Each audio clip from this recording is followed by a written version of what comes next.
तृतीय अध्याय कार्तिक मास के लिए श्रेष्ठ कार्यों, तुलसी की महिमा और पूजा आराधना के बारे में इतना सुनने के पश्चात नारद जी ने ब्रह्मा जी से प्रार्थना की, हे जगत पिता, अब आप मुझे कृपा करके उस उत्तम देवता के बारे में बताएं जिसका पूजन इस माह में करना चाहिए। ब्रह्मा जी ने उत्तर दिया, हे वत्स, गंडकी नदी के उत्तर की ओर गिरिजा के दक्षिण में 40 कोस की भूमि महाक्षेत्र कहलाती है। वहां पर शालिग्राम तथा गोमती चक्र पाए जाते हैं। इनका पूजन करने और चरणामृत लेने से मनुष्य मुक्ति को प्राप्त हो जाता है। चरणामृत लेते समय यह मंत्र उच्चारण करना चाहिए, ओम अकाल मृत्यु हरणम सर्व व्याधि विनाशनम विष्णु पादोदकम पीत्वा पुनर्जन्म न विद्यते। जिस गोमती में एक चक्र हो उसका सुदर्शन, जिसमें 2 चक्र हो वह नारायण, जिसमें 3 चक्र हो उसे अच्युत्य, जिसमें 4 चक्र हो उसे जनार्दन, जिसमें 5 चक्र हो उसे वासुदेव, 6 चक्र वाले को प्रद्युम्न, 7 चक्र वाले को सकर्षण, 8 चक्र वाले को नलकुंवर तथा 9 चक्र वाले को वयु और 10 चक्र वाले को दशावतार कहते हैं। इनके दर्शन मात्र से मनुष्य मोक्ष को प्राप्त हो जाता है। जो भगवान के सम्मुख वीणा या वंशी बजाता है अथवा गायन करता है वह स्वयं भगवान को प्राप्त होता है। जो भगवान के आगे मृदंग बजाता है भगवान उसे सर्वप्रिय समझते हैं। जो भगवान के सम्मुख नित्य श्रद्धा से धूप जलाता है वह कभी नरकगामी नहीं होता। शंख में भरा हुआ भगवान पर चढ़ाया हुआ जल अंगों में स्पर्श करने से संपूर्ण रोग तथा पाप नष्ट होकर मनुष्य मुक्ति को प्राप्त कर लेता है। पूजन चाहे मंत्रों द्वारा पूरे विधि विधान से किया जाए अथवा सामान्य रूप से, परंतु श्रद्धा सच्ची होनी चाहिए। पूर्ण श्रद्धा और निष्ठा से किया गया स्नान, ध्यान, पूजा पाठ और व्रत आदि ही फलदायी होता है। इति तृतीय अध्याय समाप्तम। चतुर्थ अध्याय। नारद जी स्वयं परम ज्ञानी थे। आप ब्रह्मा जी से ये सभी प्रश्न इस संसारी प्राणियों की भलाई के लिए कर रहे थे। अतः अब उन्होंने ब्रह्मा जी से पूछा, हे पितामह, अब आप कार्तिक मास में जो दीपदान किया जाता है उसका महात्म्य सुनाने की कृपा कीजिए। नारद जी का यह प्रश्न सुनकर ब्रह्मा जी बोले, हे पुत्र, दीप चाहे स्वर्ण का हो या चांदी का, तांबे का हो अथवा मिट्टी का, अपनी सामर्थ्य और श्रद्धा के अनुसार कार्तिक मास में दान अवश्य करना चाहिए। कार्तिक में दीपदान करने से समस्त पापों का नाश हो जाता है। दीपक भगवान की मूर्ति के आगे, तुलसी के समीप, ब्राह्मण के घर या वन में, वृक्ष के नीचे अथवा गौशाला या धर्मशाला के आले में संध्या को जलाया जाता है। दीपक घी का जलाएं अथवा तेल का, परंतु उसे पूरे मास तक जलाएं। ब्राह्मण के घर दीपक जलाने से अग्निष्टोम यज्ञ का फल प्राप्त होता है। जो ऊंचे स्थान अथवा स्तंभ पर दीप जलाते हैं उनके धन की वृद्धि होती है तथा वैकुंठ निवास मिलता है। दीप जलाते समय भगवान से प्रार्थना करें और कहें, भगवान, आपकी ही निमित्त दीप जलाता हूँ। कार्तिक में मथुरा, माघ में प्रयाग और वैशाख में हरिद्वार में स्नान तथा निवास करें तो यह अत्यंत ही उत्तम है। जब सूर्य तुला, मकर अथवा मेष राशि में हो तो उस समय किए जाने वाले नियम, व्रत, पूजा व दान बहुत उत्तम फल देते हैं। इन महीनों में किए हुए व्रत, दान व शुभ कर्मों से सब पापों का नाश हो जाता है। जिस प्रकार भगवान भास्कर के उदय होने से अंधकार का नाश हो जाता है और ब्रज से पर्वत का, गरुड़ के भय से सर्पों का, पवन से मेघ का, ध्यान से दुख का और सिंह के भय से मृगों का नाश हो जाता है, उसी प्रकार श्री मथुरा जी के दर्शन मात्र से ही सब पापों का खात्मा हो जाता है। कार्तिक मास में स्नान व जागरण दीपदान, तुलसी सेवन, भगवान के मंदिर में मार्जन, झाड़ू लगाना, गाना, भगवान की कथा सुनना और सुनाना, कीर्तन करना कराना, यह सब शुभ कार्य हैं। इनके करने से श्रेष्ठ फलों की प्राप्ति होती है। पूर्व जन्म के पापों को नष्ट करने के लिए भी कुछ न कुछ व्रत, दान, भजन, पूजन आदि करना अति उत्तम है। ब्रह्मा जी के मुख से पूर्व जन्म के पाप शब्द सुनकर नारद जी ने पूछा, हे विधाता, पूर्व जन्म के पाप किस प्रकार जाने जा सकते हैं, यह सुनने की इच्छा है, सो आप कृपा करके सुना दीजिए। ब्रह्मा जी बोले, हे पुत्र, पूर्व जन्म का ब्रह्म हत्यारा, क्षय रोगी, पर स्त्री गमन करने वाला कोढ़ी बनता है। स्वर्ण चोर के नाखून खराब हो जाते हैं तथा मदिरा पीने वाले के दांत खराब हो जाते हैं। इस प्रकार मनुष्य के पूर्व जन्म के पापों को पहचाना जाता है। इस प्रकार के सभी पाप दान, तपस्या, कृच्छ, व्रत आदि से निवारण हो जाता है। ब्रह्मा जी ने आगे कहा, अब हम कुछ व्रत आदि बतलाते हैं। एक समय भोजन करने से तथा 3 दिन सायंकाल और 3 दिन प्रातःकाल भोजन करने को अतिकृच्छ व्रत कहते हैं।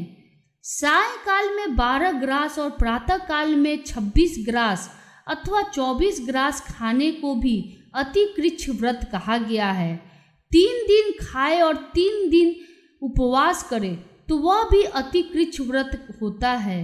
सायंकाल में 1 ग्रास और प्रातःकाल में 1 ग्रास, फिर 2 दिन बगैर मांगा हुआ तथा 2 दिन तक उपवास करे तो यह अतिकृच्छार्थ व्रत कहलाता है।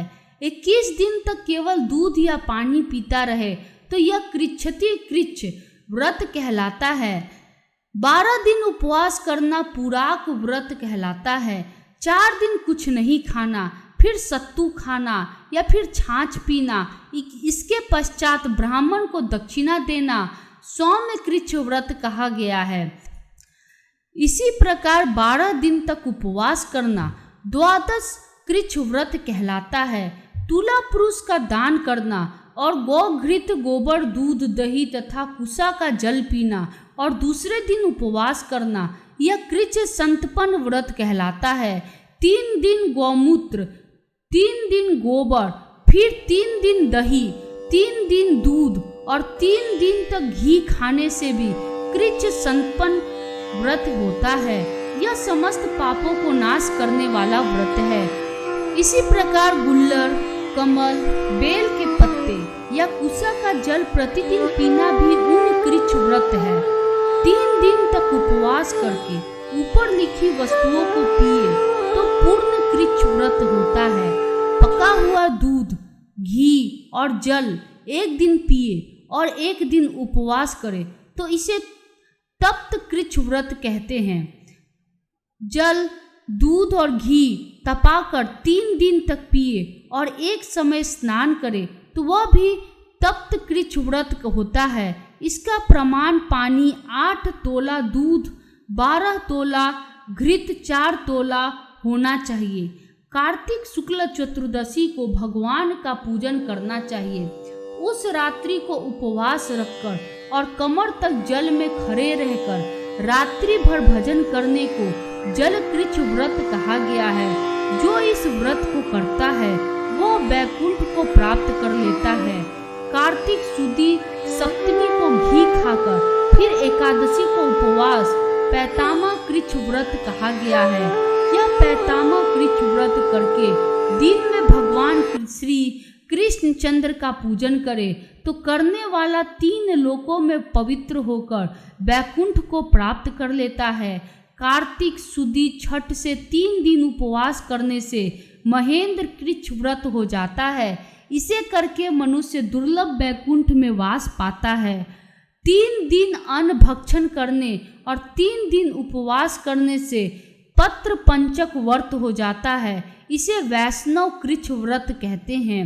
यदि एकम से पंचमी तक केवल दही खाएं, फिर एकादशी तथा द्वादशी को भगवान का पूजन करें तो उसे परम कृच्छ व्रत कहा गया है। इसके करने से श्वेत दीप में वास मिलता है। जो शुक्ल पक्ष की एकम से प्रतिदिन 1-1 ग्रास कम करता है तथा अमावस्या को कुछ नहीं खाता, तो यह चंद्रायन व्रत कहलाता है। 1 ग्रास 2 तोले अर्थात 25 ग्राम के लगभग मानना चाहिए। एक बार में जितना भोजन आसानी से मुंह में आ जाए इतना ही ग्रास होना चाहिए। कृष्ण पक्ष के आदि में 14 को 5 ग्रास और फिर प्रतिदिन 1-1 ग्रास बढ़ाकर एक पक्ष में 240 ग्रास पूरे करने चाहिए। इसे भी चंद्रायन व्रत कहते हैं।